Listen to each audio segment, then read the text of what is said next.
What's up, y'all? It's James, and we just finished shooting a video about how to shoot good video. And we covered using the good camera on your cell phone, putting your cell phone on a tripod, having good lighting, educating yourself on YouTube about how to vlog, and having a clean, clear space to shoot. Now I want to talk about what to do with this video that you've just shot. Now, I like to shoot on my cell phone because it's super simple for sharing. It's super simple. You can lay in bed and edit it and share it. It's great. So, let me give you some concepts for shooting. First of all, post-production, vitally important. You can fix anything that went wrong in post-production. There is a free software from Adobe called Adobe Premiere Clip, and you can download that from the Android store. I'm sure they have something similar on the Apple store. Now, Adobe Premiere Clip, it allows you to import your videos from your gallery and then edit them. And so you can chop off the end, or you can chop off the beginning, or if you screwed something up, you can cut and then splice.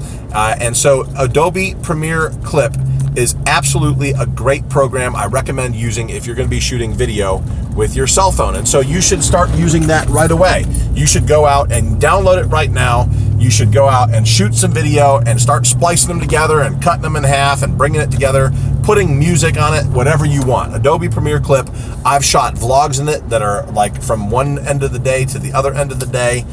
You can cut in and out, you can bring music in, you can do all sorts of stuff with Adobe Premiere Clip. And then you can share straight to Facebook or YouTube from Adobe Premiere Clip. So once you shoot your video, Adobe Premiere Clip, great way to edit the video, and it's free. The next thing that is super important is where you share your video. You need to get yourself a YouTube channel. That's right, sir. You're going to be a YouTuber. If you put stuff on Facebook, Facebook just decreases the quality of the video and makes it not as good.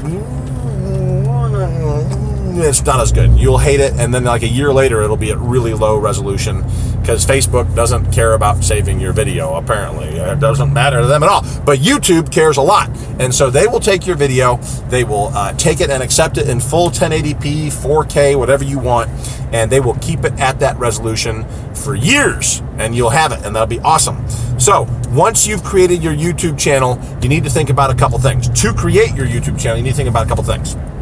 First is you need to have a dedicated YouTube channel with a dedicated email address just for doing gospel videos. And so you should consider how you're going to do that. You want your YouTube channel to be named appropriately. So mine's named James Disciple Johnson. Another guy I know's got Randy Burns doing the Daily Drink, Disciple Burns Daily Drink. And so naming that YouTube channel after himself, naming it specifically, rather than just, at 123, South Carolina guy or something. You really want to be specific about how you name that YouTube channel. The next thing is you want to use that YouTube channel for all your stuff. And so when somebody goes on your YouTube channel and they watch the show, you want them the ability to just keep on clicking through it. So you don't want clutter. I don't upload pictures of my kids and videos of my kids on that YouTube channel for James Disciple Johnson. That stuff goes on a different one. There's Disciple Christian Motorcycle Club. Disciple stuff goes on that one. James Disciple Johnson is specifically about me and what I do. Disciple moments go on the Disciple one. James Johnson vlog and me doing stuff, that goes on the James Disciple Johnson one, okay? So you want to be specific about how you name and use your YouTube channel. Next thing is, once you've created your video and you've edited it in Adobe Premiere Clip, and then you've uploaded it to your YouTube channel, you can select a thumbnail. So you want to pick the best thumbnail, like the one where you're going, instead of the one where you're going.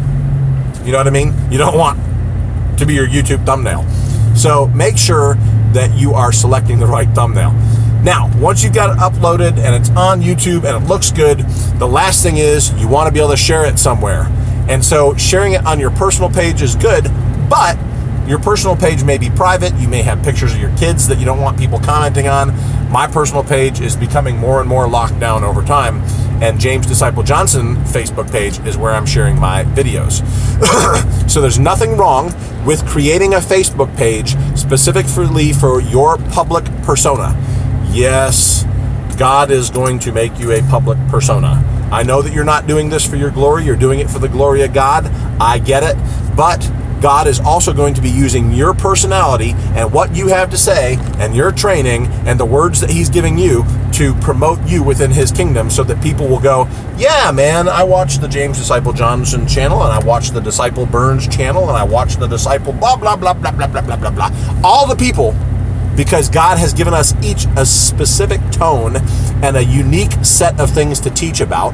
And so you need to have that public page. And so doing that, just like a Disciple Christian Motorcycle public page, a James Disciple Johnson public motorcycle page, a Storm Master Roofing public page, you need to create a public page. And so you need to think about, again, what do I want to name this? Same thing as the YouTube channel. It's important. I match the two together, so when somebody does a search, they come up with both.